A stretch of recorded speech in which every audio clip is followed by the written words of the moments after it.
ಆತ್ಮೀಯರೇ ನಮಸ್ಕಾರ, ಹೇಗಿದ್ದೀರಿ? ಕೇಂದ್ರ ಸಚಿವೆ, ಬೆಂಗಳೂರು ಉತ್ತರ ಲೋಕಸಭಾ ಕ್ಷೇತ್ರದಿಂದ ಬಿಜೆಪಿಯ ಅಭ್ಯರ್ಥಿಯಾಗಿ ಈಗಾಗಲೇ ಘೋಷಣೆ ಆಗಿರುವಂತ ಶೋಭಾ ಕರಂದ್ಲಾಜೆ ಅವರು ಚುನಾವಣೆಗೆ ಸ್ಪರ್ಧಿಸದಂತೆ ಡಿಸ್ಕ್ವಾಲಿಫೈ ಆಗುವಂತಹ ಒಂದು ತೂಗುಗತ್ತಿ ಅವರ ತಲೆಯ ಮೇಲೆ ತೂಗ್ತಾ ಇದೆ.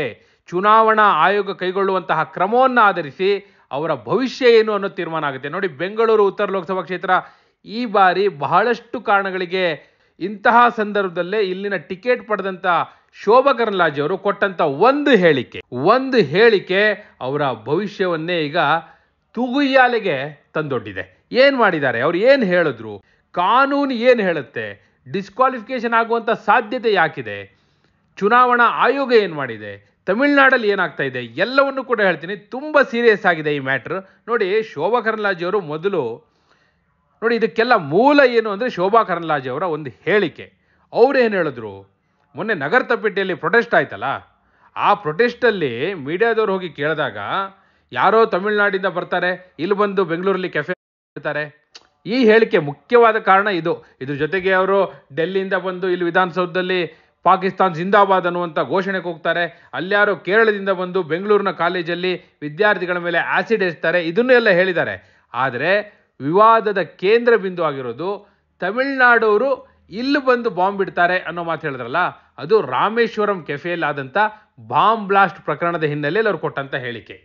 ಸೊ ಕೃಷ್ಣಗಿರಿಯ ಕಾಡಿನಲ್ಲಿ ಟ್ರೈನ್ ಅಪ್ ಆದವರು, ತಮಿಳುನಾಡಿನ ಕೃಷ್ಣಗಿರಿಯ ಅರಣ್ಯ ಪ್ರದೇಶದಲ್ಲಿ ಟ್ರೈನಿಂಗ್ ತೆಗೆದುಕೊಂಡು ಬಾಂಬ್ ಬಿಡೋದಕ್ಕೆ ಟ್ರೈನ್ ಅಪ್ ಆಗಿ ಆ ನಂತರ ಇಲ್ಲಿ ಬಂದು ಬೆಂಗಳೂರಲ್ಲಿ ರಾಮೇಶ್ವರಂ ಕೆಫೆಯಲ್ಲಿ ಬಾಂಬ್ ಬಿಟ್ಟಿದ್ದಾರೆ ಅನ್ನುವ ಹಿನ್ನೆಲೆಯಲ್ಲಿ ಶೋಭಾ ಕರಂದ್ಲಾಜೆ ಅವರು ಈ ಹೇಳಿಕೆಯನ್ನು ಕೊಟ್ಟರು.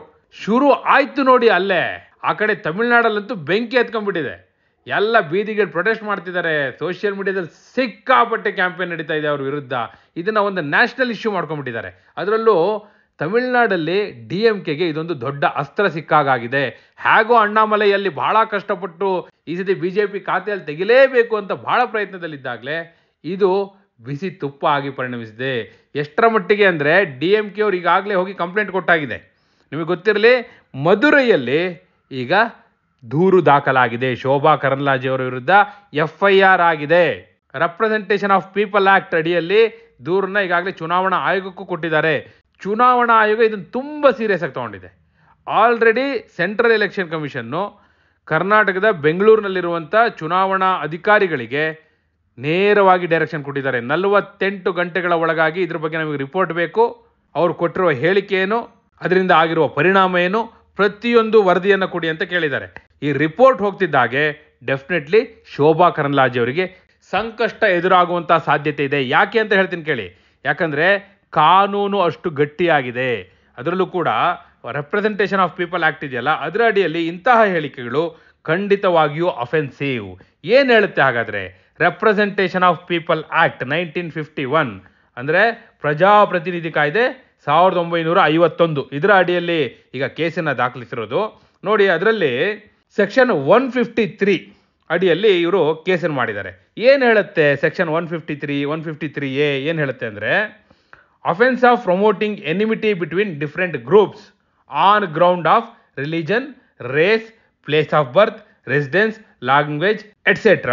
and doing acts prejudicial to maintenance of harmony ಅಂತ ಹೇಳುತ್ತೆ. ಅಂದರೆ ಎರಡು ಗುಂಪುಗಳ ನಡುವೆ, ಬೇರೆ ಬೇರೆ ವರ್ಗದ ಜನರ ನಡುವೆ ಧರ್ಮ, ಜಾತಿ, ಜನಾಂಗ, ಹುಟ್ಟಿದ ಸ್ಥಳ, ನಿವಾಸ, ಭಾಷೆ ಇವುಗಳನ್ನ ಆಧರಿಸಿ ವೈರತ್ವವನ್ನು ಹುಟ್ಟುಹಾಕೋದಿದೆಯಲ್ಲ, ಅದು ಅಪರಾಧ. ಈ ಅಪರಾಧವನ್ನು ಎಸಗಿದವರು ಡಿಸ್ಕ್ವಾಲಿಫೈ ಆಗಬಹುದು, ಅಂದರೆ ಅನರ್ಹರಾಗಬಹುದು. ಒಂದು ವೇಳೆ ಅವ್ರು ಈಗಾಗಲೇ ಆಯ್ಕೆ ಆಗಿದ್ರು ಅನರ್ಹರಾಗಬಹುದು, ಚುನಾವಣೆಗೆ ಸ್ಪರ್ಧಿಸಿದ್ರು ಅವ್ರನ್ನ ಡಿಸ್ಕ್ವಾಲಿಫಿಕೇಶನ್ ಮಾಡ್ಬೋದು. ಈಗ ಅವರು ಚುನಾವಣೆಗೆ ಸ್ಪರ್ಧಿಸಿದಂತೆಯೇ ನಿರ್ಬಂಧವನ್ನು ಕೂಡ ಹೇರಬಹುದು ಪ್ರೂವ್ ಆದರೆ ಅಂತ ಸಾಧ್ಯತೆಗಳು ನಿಚ್ಚಳವಾಗಿದೆ. ಇದೊಂದೇ ಸೆಕ್ಷನ್ ಅಡಿಯಲ್ಲ ಅವ್ರ ಮೇಲೆ ಕೇಸ್ ಹಾಕಿರೋದು, ಇನ್ನೂ 3 ಸೆಕ್ಷನ್ಗಳ ಅಡಿಯಲ್ಲಿ ಅವ್ರ ಮೇಲೆ ಕೇಸ್ ಹಾಕಿದ್ದಾರೆ. ನಾನೀಗ ಪ್ರಜಾಪ್ರತಿನಿಧಿ ಕಾಯ್ದೆಯ ಸೆಕ್ಷನ್ 153 ಏನು ಹೇಳುತ್ತೆ ಅಂತ ಹೇಳಿದೆ. ಅದಷ್ಟೇ ಅಲ್ಲ, IPC ಸೆಕ್ಷನ್ 153, 505(1)(b), 505(2) ಈ ಸೆಕ್ಷನ್ಗಳ ಅಡಿಯಲ್ಲೂ ಕೂಡ ಶೋಭಾ ಕರಂದ್ಲಾಜೆ ಅವರ ವಿರುದ್ಧ ಈಗಾಗಲೇ ದೂರು ದಾಖಲಾಗಿದೆ. ಏನು ಹೇಳುತ್ತೆ ಈಗ IPC 505(2), ಇದು ಸ್ಪಷ್ಟವಾಗಿ ಹೇಳುತ್ತೆ ನೋಡಿ, statements creating or promoting enmity, hatred or ill will between classes shall be punished with imprisonment which may extend to 3 years or with fine or both. ಇದು IPC ಸೆಕ್ಷನ್ 505(2) ಹೇಳ್ತಾ ಇರುವಂಥದ್ದು. ಅಂದರೆ 3 ವರ್ಷದವರೆಗೂ ಕೂಡ ಶಿಕ್ಷೆಯನ್ನೂ ಕೂಡ, ಜೈಲು ಶಿಕ್ಷೆಯನ್ನೂ ಕೂಡ ವಿಧಿಸಬಹುದು, ಜೊತೆಗೆ ದಂಡವನ್ನು ವಿಧಿಸಬಹುದು. ಎರಡೂ ಶಿಕ್ಷೆಯನ್ನು ಕೂಡ ನೀಡುವಂಥ ಸಾಧ್ಯತೆ ಇದೆ. ಇದು ಸ್ಪಷ್ಟವಾಗಿ ಹೇಳ್ತಾ ಇದೆ IPC 505(2). ಹಾಗೆ IPC ಸೆಕ್ಷನ್ 505(1)(b) ಏನು ಹೇಳುತ್ತೆ, whoever makes, publishes or circulates any statement or report containing rumor or alarming news with intent to create or promote or which is likely to create or promote on grounds of religion, race, place of birth, residence, language, caste or community or any other ground. ಸ್ಪಷ್ಟವಾಗಿ ಹೇಳ್ತಾ ಇದೆ ನೋಡಿ ಇದು. ಅಂದರೆ ಯಾವುದೇ ಎರಡು ವರ್ಗದ ನಡುವೆ ದ್ವೇಷವನ್ನು ಹುಟ್ಟು ಹಾಕುವ ಉದ್ದೇಶದಿಂದ, ಅದು ಜಾತಿ, ಜನಾಂಗ, ಧರ್ಮ, ಹುಟ್ಟಿದ ಸ್ಥಳ, ಭಾಷೆ ಯಾವುದೇ ಆಗಲಿ, ಇವುಗಳ ಅಡಿಯಲ್ಲಿ ಹೇಳಿಕೆಗಳನ್ನ ಕೊಟ್ಟಿದ್ರೆ ಖಂಡಿತವಾಗಿಯೂ ಶಿಕ್ಷಾರ್ಹ ಅಪರಾಧ ಆಗುತ್ತೆ.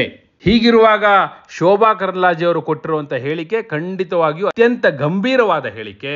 ಇದು ಅವರಿಗೆ ಸಂಕಷ್ಟವನ್ನು ತಂದೊಡ್ಡುವಂಥ ಸಾಧ್ಯತೆ ನಿಚ್ಚಳವಾಗಿದೆ. ಅದರಲ್ಲೂ ಕೂಡ ಚುನಾವಣಾ ಆಯೋಗ ಇದನ್ನು ಗಂಭೀರವಾಗಿ ಪರಿಗಣಿಸಿದೆ. DMKಯಲ್ಲಿ ಬಹಳ ದೊಡ್ಡ ಪ್ರೊಟೆಸ್ಟ್ಗಳಾಗ್ತಾ ಇದೆ, ಕೇಸ್ ಮೇಲೆ ಕೇಸ್ ಹಾಕ್ತಾ ಇದ್ದಾರೆ. ಅದೇ ಕಾರಣಕ್ಕಾಗಿ ಶೋಭಾ ಕರಂದ್ಲಾಜೆ ಅವರು ತಮ್ಮ ಹೇಳಿಕೆಯನ್ನು ಹಿಂಪಡೆದಿದ್ದೇನೆ ಅಂತ ಹೇಳಿಕೆಯನ್ನು ಕೊಟ್ಟು ವಿಷಾದವನ್ನು ವ್ಯಕ್ತಪಡಿಸಿ ಕ್ಷಮೆಯನ್ನು ಕೇಳಿ, ಅದೇ ಕಾರಣಕ್ಕೆ ಶೋಭಾ ಕರಂದ್ಲಾಜೆ ಅವರು ಈಗ ತಮ್ಮ ಹೇಳಿಕೆಯನ್ನು ವಾಪಸ್ ಪಡೆದಿದ್ದಾರೆ. ನನ್ನ ಹೇಳಿಕೆಯಿಂದ ಯಾರಿಗಾದರೂ ನೋವಾಗಿದ್ದರೆ ಕ್ಷಮೆ ಕೇಳ್ತೀನಿ, ವಿಷಾದವನ್ನು ವ್ಯಕ್ತಪಡಿಸ್ತೀನಿ, ನನ್ನ ಉದ್ದೇಶ ಅದಾಗಿರಲಿಲ್ಲ, ಯಾವುದೇ ಒಂದು ವರ್ಗದ ಭಾಷಿಕರನ್ನ ಅವರ ಭಾವನೆಗಳಿಗೆ ನೋವು ಮಾಡುವಂಥ ಉದ್ದೇಶದಿಂದ ಹೇಳಿಕೆಯನ್ನು ಕೊಟ್ಟಿಲ್ಲ ಅಂತ ಹೇಳಿದ್ದಾರೆ. ಆದರೆ ನಿಮಗೆ ಗೊತ್ತಿರಲಿ, ಮಾತು ಆಡಿದ್ರೆ ಹೋಯ್ತು, ಮುತ್ತು ಒಡೆದರೆ ಹೋಯ್ತು. ಮಾತೇ ಮುತ್ತು, ಮಾತೇ ಮೃತ್ಯು. ಒಂದ್ಸತಿ ಬಾಣ ಬಿಟ್ಟ ಮೇಲೆ ಅದನ್ನು ವಾಪಸ್ ತಗೊಳಕ್ಕೆ ಸಾಧ್ಯವೇ ಇಲ್ಲ. ಶೋಭಾ ಕರಂದ್ಲಾಜೆ ಅವರು ಮಾತಾಡಾಗಿದೆ, ಅದರ ರೆಕಾರ್ಡ್ ಕೂಡ ಇದೆ. ಹೀಗಿರುವಾಗ ಚುನಾವಣಾ ಆಯೋಗ ಇದನ್ನು ಅತ್ಯಂತ ಗಂಭೀರವಾಗಿ ಪರಿಗಣಿಸಿದ್ದೇ ಆದಲ್ಲಿ ಖಂಡಿತವಾಗಿ ಶೋಭಾ ಕರಂದ್ಲಾಜೆ ಅವರಿಗೆ ಈ ಪ್ರಕರಣ ಸಂಕಷ್ಟವನ್ನು ತಂದೊಡ್ಡುವಂಥ ಸಾಧ್ಯತೆಗಳು ನಿಚ್ಚಳವಾಗಿದೆ. ನಿಮ್ಮ ಪ್ರಕಾರ ಶೋಭಾ ಕರಂದ್ಲಾಜೆ ಅವರ ಈ ಹೇಳಿಕೆ ಅವರ ರಾಜಕೀಯ ಭವಿಷ್ಯಕ್ಕೆ, ಈ ಬಾರಿಯ ಚುನಾವಣೆಗೆ ಕುತ್ತನ್ನು ತರಬಹುದಾ? ಹಾಗೆ ಇಂಥ ಹೇಳಿಕೆಗಳ ಬಗ್ಗೆ, ಈ ರೀತಿಯ ಪ್ರಚೋದನಾಕಾರಿ ಹೇಳಿಕೆಗಳ ಬಗ್ಗೆ ನಿಮ್ಮ ಅಭಿಪ್ರಾಯ ಏನು? ಚುನಾವಣೆಯ ಸಂದರ್ಭದಲ್ಲಿ ಆ ಪಕ್ಷ ಈ ಪಕ್ಷ ಅಂತ ಇಲ್ಲ, ಎಲ್ಲರೂ ಇಂಥ ಹೇಳಿಕೆಗಳನ್ನ ಸರಣಿಯಾಗಿ ಕೊಡ್ತಾ ಹೋಗ್ತಾರೆ. ಇದು ಸರಿಯಾ? ಇಂಥ ಹೇಳಿಕೆಗಳಿಂದಾಗಿ ಏನಾದರೂ ಉಪಯೋಗ ಇದೆಯಾ? ಕೇವಲ ರಾಜಕೀಯ ಲಾಭಕ್ಕಾಗಿ, ಚುನಾವಣೆಯ ಗೆಲುವಿಗಾಗಿ ಅಂತ ಹೇಳಿಕೆ ಕೊಡ್ತಾರೆ ಅನ್ಸುತ್ತಾ? ನಿಮ್ಮ ಅಭಿಪ್ರಾಯವನ್ನು ಕಮೆಂಟ್ ಮೂಲಕ ತಿಳಿಸಿ. ಹಾಗೆ ನೀವಿನ್ನೂ ನಮ್ಮ ಚಾನಲ್ನ ಸಬ್ಸ್ಕ್ರೈಬ್ ಮಾಡಿಲ್ಲ ಅಂದರೆ ಈಗಲೇ ಸಬ್ಸ್ಕ್ರೈಬ್ ಮಾಡಿ. ಧನ್ಯವಾದ.